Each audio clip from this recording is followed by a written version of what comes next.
YouTubers, Doom143 here. Alright, so contest entry for Deadpool2323. This is his 200 plus subscriber contest, and I definitely want to show some support. Cool collector, awesome guy, great personality. You can definitely see a change in the wind with his collecting, especially if you've been keeping up with him. I kind of feel like it's been a lot of weekly hauls when he first started, and now it's, the growth of the collection, the growth in the knowledge has kind of shifted his style of collecting and his just mental process, and which is really awesome. I love seeing collectors grow, even though it almost is a 180 from what they used to collect. It's really awesome to see any collector grow and to see have their collection grow. All right, so the sub contest was about showing covers that you like, and I actually wanted to give this one a thought because it's like, I have so many niches as far as collecting. Like, I love speculations, I love variants, I love key comics, I love just hunting for cheap books and either just having it because I'm super stoked that I found it for cheap, or maybe reselling it and making some profit off of it. And so I really wanted to give it a thought as far as like covers. Like, what is it that when I'm digging through a long box or I'm hunting, like what is it about a cover that I really like? Like what is it that I gravitate towards? And as lame as this answer is going to be, like, it pretty much sums it up, but I think my eye for art is a little different from somebody else's. Like, I really like to take in like a lot of these covers. I'll give it some time, not just look at it and be like, oh, that's nice, but really take in every single detail.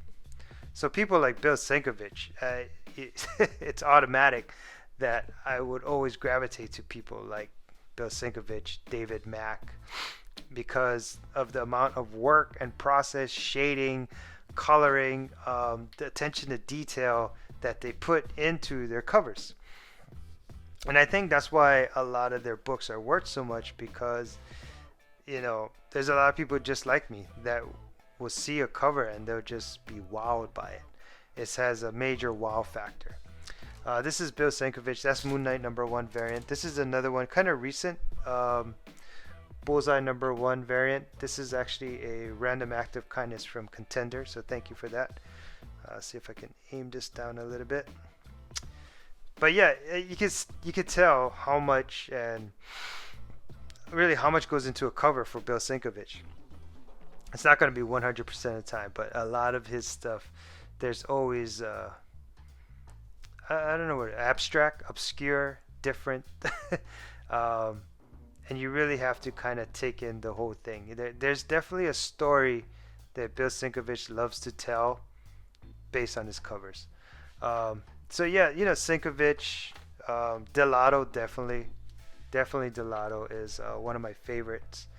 And so Delato is more of a oil painter, if you didn't know, and just like the great comic Italian artists that we've been blessed with, whether it's Perillo, Mattina, Delato, like their oil painting is just phenomenal. Usually oil painting is usually reserved for quote unquote serious art.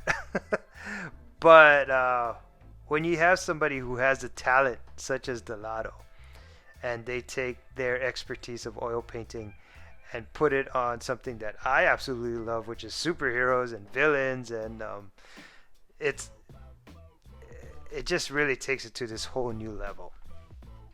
And again, there's a lot of masters out there who do watercolor. It's just as far as going to like an official art gallery, but yeah, when you have somebody that can do watercoloring just as well as David Mack, and then he'll use it for comic books, we're very fortunate to have to have that for us. And it's just awesome. These guys didn't have to do comic books. They literally could have gone out and become real reputable artists, and they are in the, by all means they are. They work on so many other things besides comic books. They do things for movie posters and TV, and they actually, a lot of these great artists that we have, I know, like Bill Sienkiewicz, for example, has done a lot of CD covers or record albums and stuff. And I know David Mack's even done Alias. I think he did the production visual aspect for the whole beginning of Alias when it first came out. This book, by the way, is a freaking hard to find. This is Ape Sapien 31. It's a cover B variant. If you find it, congratulations. And if you find it, if you don't want it, please give me a call. Because, man, this thing is what we would call in the industry a ghost. But yeah, kind of getting back to it. So David Mack, a genius as far as watercoloring. And the thing about it too is, go through some of David Mack's older stuff. He'll do like, so I don't know if you guys, for all you guys that don't know this, but when they make a cover, they don't make it on a 8.5 by 11. They obviously make it on a, I think it's like an 11 by 17. And they take that and they do the art on the 11 by 17, and of course they print it and then they shrink it down to this size. So the cool thing about David Mack, if you look at his old stuff, he'll actually use real leaves and real sticks and real stencils. And this is actually a real fish, real fish bones that was put onto the paper and watercolored over. And it's amazing that they would actually take the time to do stuff like that. But yeah, it's just art. Sometimes they use different backgrounds. Sometimes it's just the shading. I don't know. It's just could be really a whole bunch of things. But like this whole background right here didn't need to exist, but it does, and it's really awesome. I'm not a huge Frank Cho fan, but and I don't have any now. But if you see Frank Cho, some of the times he'll do like kind of like a side-by-side picture, and then he'll do this whole intricate background. And that's the Frank Cho stuff that I like. That's the kind of stuff that I gravitate towards. But yeah, these artists, it's amazing what they can do. Adam Hughes, he has his own style of. He doesn't really call it realism. It's more of the naturalism, where it doesn't look real, but it just looks natural. And but we call it realism. But yeah, it's more of a natural look. He has actually some stuff that I'm like, is that a picture? It's amazing what Adam Hughes is able to do as far as art.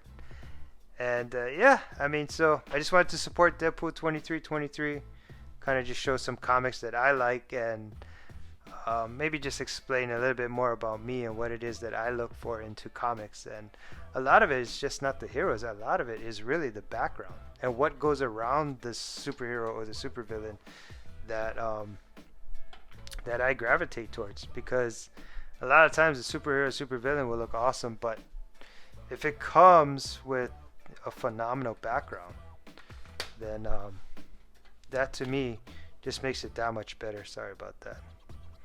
But yeah, so I'll just go through some comics and kind of show you what they are. And if you just take it in for a little bit, take each one in, you'll kind of see where I'm coming from, I guess. So Cable and X-Force number 4 variant. I love this one. I especially love the background on this one. Mockingbird number 2 variant. Just a gorgeous, and again, just so much background detail.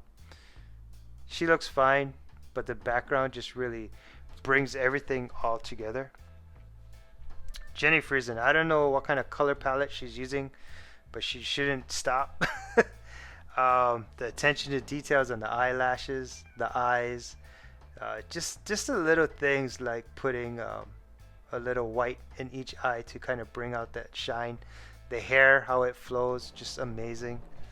Lee Bermejo, when he did this Captain America, it's just, I couldn't stop like really looking at this comic for a while. Like I really took it in for almost like 48 hours. Because if you don't look at the dark skies, you'll miss it. if you don't understand how the angle of the rain is coming and what that means to the picture, you know, like rain coming at this angle, that means there's a lot of wind. So that means it's cold and wet all at the same time. How the rain is hitting his shield, how it's hitting the vibranium. Um, maybe it's too much, but it's like you can almost hear the rain hitting the vibranium and the sound that it would make. The attention to detail, like on the glove with the wrinkles and on his whole uniform, it's just amazing. Like the things that these artists are able to do. But yeah, you guys know me. I'm a huge rain guy, so I just think it just adds that element that if it wasn't there, if we just had Spider-Man here, what is that?